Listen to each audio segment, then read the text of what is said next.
Assalamualaikum warahmatullahi wabarakatuh. Perkenalkan, nama saya Reza Natalia Safitri dengan NIM 23482010885. Baik, saya di sini akan menjelaskan tentang saluran pencernaan. Sistem pencernaan merupakan sistem yang meliputi penerimaan makanan dan menyiapkannya untuk diasimilasikan oleh tubuh. Sistem pencernaan berperan dalam hemostasis dengan memindahkan nutrien, air, dan elektrolit dari lingkungan eksternal ke lingkungan internal. Saluran pencernaan merupakan saluran atau tabung yang bersambung satu sama lain dengan panjang sekitar 9 meter dari mulut ke anus. 9 meter merupakan panjang saluran pencernaan pada mayat, sedangkan pada manusia yang hidup panjangnya sekitar setengah karena kontraksi terus-menerus pada dinding otot. Saluran pencernaan terdiri atas mulut, faring, esofagus, lambung, usus halus, usus besar, rektum, dan anus. Gangguan sistem pencernaan adalah berbagai jenis masalah yang terjadi pada sistem pencernaan tubuh, mulai dari multi hingga anus. Gangguan pencernaan adalah berbagai jenis masalah yang terjadi pada sistem pencernaan tubuh, mulai dari mulut hingga anus. Penyakit saluran pencernaan yang pertama ada appendicitis, yang kedua ada kanker kolesterol, yang ketiga ada hepatitis, yang keempat ada sirosis hepatitis, yang kelima ada diare, yang keenam ada typhoid, yang ketujuh ada gastritis, yang kedelapan ada sistem GERD atau gastroesophageal reflux disease, yang ke-8 ada konstipasi, yang ke-9 ada kanker kolon, yang ke-10 ada typhus abdominalis, yang ke-11 ada kanker lambung. Appendicitis merupakan inflamasi akut pada appendicitis verniformis dan merupakan penyebab paling umum untuk bedah at momen darurat. Menurut Brunner and Suter 2014, appendicitis adalah peradangan akibat infeksi pada usus buntu atau umbai cacing. Appendix usus buntu sebenarnya adalah sekum atau cacing. Infeksi ini biasa mengakibatkan peradangan akut sehingga memerlukan tindakan bedah segera untuk mencegah komplikasi yang umumnya berbahaya. Menurut Wim de Jong et al. 2010, kanker kolorektal atau colorectal carcinoma disebut juga kanker usus besar merupakan suatu tumor ganas yang ditemukan di calon atau rektum. Calon atau rektum adalah bagian dari usus besar pada sistem pencernaan yang disebut juga traktus gastrointestinal yang berfungsi sebagai penghasil energi bagi tubuh dan membuang zat-zat yang tidak berguna. Kanker kolorektal biasanya ditandai dengan adanya polip pada kolon yang selanjutnya berubah menjadi kanker. Polip dan kanker pada stadium awal terkadang tidak menunjukkan gejala. Hal ini membuat penderita kanker kolorektal baru menyadari setelah dilakukan pemeriksaan, pengobatan, dan diagnosis. Pada stadium lanjut, kanker kolorektal dapat menyebar ke organ-organ tubuh lain. Penyakit hepatitis merupakan salah satu penyakit penyebab kematian ke-7 di dunia dan merupakan satu-satunya penyakit menular yang angkanya kematiannya terus meningkat.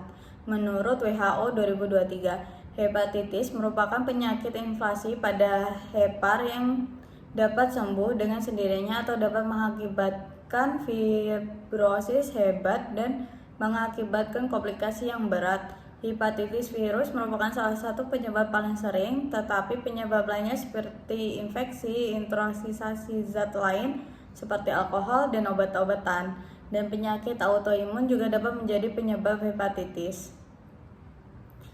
Sirosis hepatitis. Sirosis hepatitis adalah kondisi yang umum dan menduduki peringkat ke-12 sebagai penyebab kematian utama secara global. Menurut Younesi et al. 2020, dalam sebagian besar kasus, sirosis disebabkan oleh salah satu dari faktor-faktor berikut atau kombinasi dari penyakit infeksi hepatitis C atau B, konsumsi alkohol yang berlebihan, dan penyakit hati berlemak non-alkohol atau NAFLD yang seringkali terkait dengan obesitas dan diabetes. Faktor-faktor ini dapat menyebabkan fibrosis secara terus-menerus sehingga menghasilkan pembentukan bekas luka yang secara progresif dapat mengganggu struktur dan fungsi hati yang normal. Penyakit typhoid. Menurut Wijaya dan Putri 2013, penyakit typhoid merupakan penyakit infeksi yang berasal dari Salmonella typhosa dan Paratyphia A, B, dan C pada usus. Penyakit yang berjangkit dari fekal, oral, dan makanan dan minuman. Terkombinasi penyakit typhoid yaitu penyakit yang berada di sistem gastrointestinal yang diakibatkan dari Salmonella type, Paratyphia A, Paratyphia B, dan Paratyphia C. Penyakit ini banyak terjadi pada usia bayi di atas 6 bulan atau anak-anak dan dewasa. Menurut Suratun dan Lucina 2010, ini adalah suatu keadaan di mana terjadi peningkatan defekasi atau buang air besar 3 kali sehari atau lebih dengan konsentrasi fase cair. Menurut Oktiawati dan Julianti 2019, diare merupakan penyakit yang terjadi karena adanya perubahan konsentrasi fase serta frekuensi buang air besar. Klasifikasi diare terbagi menjadi 2, yaitu diare akut merupakan diare yang berlangsung kurang dari 2 minggu dan diare kronik merupakan diare yang berlangsung lebih dari 2 minggu. Diare infeksi berdasarkan secara klinis dan patofisiologis terdiri dari 2 jenis, yaitu yang pertama yaitu diare non-inflamasi. Diare ini tidak ada leukosit. Yang kedua, diare inflasi. Diare ini disebabkan invasi bakteri dan sitosikin di kolon dengan manifestasi sindrom disentri dengan diare disertai lendir dan darah. Secara umum, definisi gastritis adalah inflamasi pada dinding lambung, terutama mukosa dan submukosa lambung. Menurut Manjoer 2019, gastritis merupakan suatu peradangan atau perdarahan mukosa lambung yang dapat bersifat akut, kronis, diffus, dan lokal. 2 jenis gastritis yang sering terjadi adalah gastritis superficial akut dan gastritis atrofik koroner. Menurut Hardy dan Huda 2020, gastritis merupakan peradangan yang terjadi pada mukosa lambung. Peradangan ini dapat menyebabkan pembengkakan lambung sampai terlepasnya epitel mukosa superficial yang menjadi penyebab terpenting dalam gangguan saluran pencernaan. Pelepasan epitel dapat merangsang timbulnya inflamasi pada lambung. Menurut Sukarmin 2019, sistem GERD atau gastroesophageal reflux diastase merupakan penyakit umum yang prevalensinya meningkat setiap tahun, sehingga menjadi masalah bagi sistem pelayanan kesehatan. Sebagai reflux isi lambung ke dalam esofagus yang terjadi secara tidak sengaja, yang terjadi secara berulang, sehingga menyebabkan komplikasinya dan menurunnya kualitas hidup. GERD adalah suatu penyakit yang jarang terdiagnosis oleh dokter di Indonesia karena bila belum menimbulkan keluhan yang berat seperti reflux esofagitis, dokter belum bisa mendiagnosa. Reflux gastroesofagus adalah masuknya isi lambung ke dalam esofagus yang terjadi secara intermiten pada orang, terutama setelah makan. Menurut Hafiz 2021, konstipasi atau sembelit, buang air besar atau bab, defekasi merupakan proses normal tubuh yang sangat penting bagi kesehatan untuk mengeluarkan sampah produk sisa pencernaan secara teratur dari tubuh.